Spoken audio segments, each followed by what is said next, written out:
అందరికీ praise lord. దేవుని నామానికి మహిమ కలుగును గాక. మీరందరూ బాగున్నారు కదా? మీరు పెడుతున్న ప్రతి ప్రార్థన రిక్వెస్ట్కి అనేది మేము ప్రార్థన చేస్తున్నాం. మా ఆశ అంతా ఒకటే, ఎక్కడైతే ఓడిపోయారో, ఎక్కడైతే గుండెలు పగిలేలాగా ఏడ్చారో అదే స్థలంలో నా ప్రభు మీ అందరినీ హెచ్చించుదురుగాక. విశ్వాసంతో ప్రార్థన చేయండి, తప్పకుండా ఘనమైన విజయాలు మీరు అనుభవిస్తారు. మనందరికీ ఒక కోరిక ఉంటుందండి. అదేంటి తెలుసా? ఓడిపోయిన చోటే విజయాన్ని పొందాలి.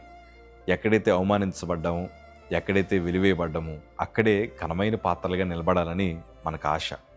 ఈరోజు గుండెలు చరుచుకొని ఒక సేవకుడు ఒక మాట చెప్తాను. మన ఆశలు, మన కోరికలు నెరవేర్చగలిగిన దేవుడు ఆయన. మనం ఓడిపోవడం మన ప్రభుకి ఎప్పుడు ఇష్టం ఉండదు. మనం కన్నీరు కారుస్తూ ఉంటే చూసి నవ్వే దేవుడు కాదైనా. ఎందుకంటే నా జీవితంలో చాలాసార్లు నేను ఓటములు చూశాను. ఎన్నో మరణకరమైన పరిస్థితులు అనుభవించాను. ఎన్నో బలహీనతల మధ్యన బ్రతికాను. ఎన్నో కొరతల మధ్య నడిచాం. కానీ ఈ ఓటములన్నీ విజయములుగా మార్చబడ్డానికి నేను ఒక పని చేశాను. అది ఏం చేశానన్నది ఈరోజు మీతో పంచుకుంటాను. ఎందుకంటే మీరు కూడా దీవించబడాలి, మీరు కూడా ఘనమైన సాక్షులుగా నిలబడాలని నా ఆశ. దేవుని వాక్యంలో కీర్తనల భాగము 91 కీర్తన 15వ మాట మనం చదవగలిగితే, అతడు నాకు మొరపెట్టగా నేను అతనికి ఉత్తరం ఇచ్చేదను, శ్రమలో నేను అతనికి తోడై ఉండదును, అతన్ని విడిపించి అతన్ని గొప్ప చేసేదను. దేవునికి మహిమ కలుగును గాక. ఈరోజు ఒక ప్రశ్న మిమ్మల్ని అడుగుతాను. మీరు ఎంతసేపు ప్రతిరోజు ప్రార్థన చేస్తారో కింద కామెంట్లో మెన్షన్ చేయండి. నా జీవితంలో నేను ఓటములు ఎదురవుతున్నప్పుడు ప్రభు సన్నిధికి వచ్చి ఎక్కువసేపు ప్రార్థన చేసేవారు. నా ప్రార్థన ఎట్లా ఉండేది తెలుసా? ప్రభా, నువ్వు మాట్లాడకపోతే నాతో ఇంకెవరు మాట్లాడతారయ్యా? నువ్వు దర్శించకపోతే నన్ను ఇంకెవరు దర్శిస్తారయ్యా? నువ్వే గనక నా హృదయాన్ని తాకకపోతే ఇంకెవరు ప్రభా నన్ను బలపరిచేది? నువ్వు తప్ప నాకు వేరే ఆధారం లేదు ప్రభా అని ఈ బలహీనమైన చేతులు ప్రభు వైపు చాపి ప్రార్థన చేసేవారిని.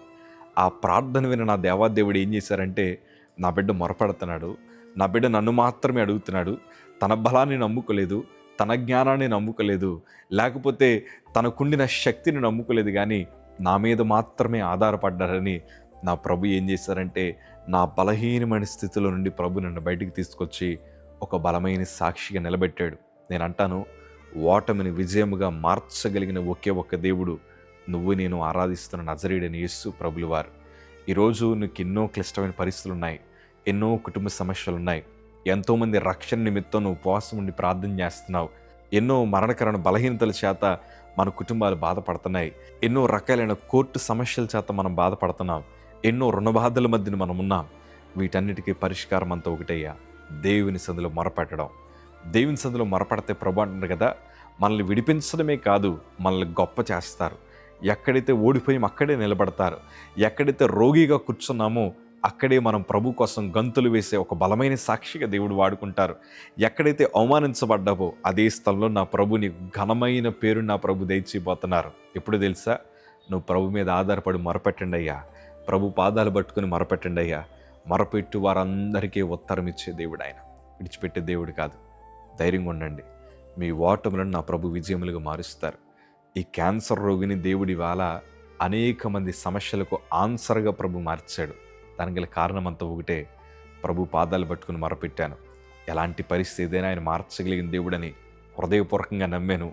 ఈరోజు నా ముఖములో ప్రభు చిరునవ్వు ఇచ్చారు. ఈరోజు దేవుడు మీకు మనశ్శాంతిని, ఈరోజు దేవుడు మీకు విజయాలని, ఈరోజు మీ కుటుంబ సమస్యలకు పరిష్కారాన్ని నా ప్రభు దయచేదురుగాక. ఆమేన్.